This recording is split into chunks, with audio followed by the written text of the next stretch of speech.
موسم کی بات کریں تو آپ کو بتائیں کہ مونسون کا طاقت پر اسپیل جاری، مسلسل بارشوں سے گرمی کا زور ٹوٹ گیا۔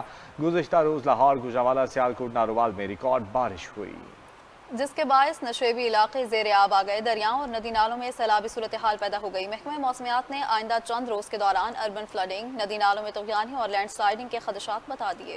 ساون کی مہربانی، پنجاب اور خیبر پختونخوا میں پانی پانی۔ لاہور سمیت کئی اضلاع میں وقفے وقفے سے ہونے والی موسلادھار بارش نے ایک جانب گرمی اور حبس کا زور توڑ دیا، وہیں زندگی بھی بری طرح متاثر ہوئی۔ لاہور، گوجرانوالہ، سیالکوٹ اور نارووال میں ریکارڈ بارش کے باعث متعدد نشیبی علاقے زیر آب آ گئے۔ اہم شاہراہوں اور انڈر پاسز میں پانی جمع ہونے سے ٹریفک کی روانی متاثر ہوئی، جبکہ شہریوں کو آمد و رفت میں مشکلات کا سامنا کرنا پڑا۔ محکمہ موسمیات کے مطابق گزشتہ 24 گھنٹوں کے دوران لاہور میں 263، گوجرانوالہ میں 286، سیالکوٹ میں 278 اور نارووال میں 235 ملی میٹر بارش ریکارڈ کی گئی۔ آج بھی پنجاب، اسلام آباد، خیبر پختونخوا، شمال مشرقی بلوچستان، آزاد کشمیر اور گلگت بلتستان میں گرج چمک کے ساتھ ساون کی جھڑی لگی ہے۔ محکمہ موسمیات کے مطابق بحیرہ عرب اور خلیج بنگال سے آنے والی مونسون ہوائیں ملک کے بالائی علاقوں پر اثر انداز ہیں، جبکہ مغربی ہواؤں کا ایک سلسلہ بھی موسم کو متاثر کر رہا ہے۔ قومی اور صوبائی ڈیزاسٹر مینجمنٹ اداروں نے ضلعی انتظامیہ کو الرٹ رہنے، ہنگامی صورتحال سے نمٹنے اور نشیبی علاقوں سے پانی کی بروقت نکاسی یقینی بنانے کی ہدایات جاری کر دی ہیں۔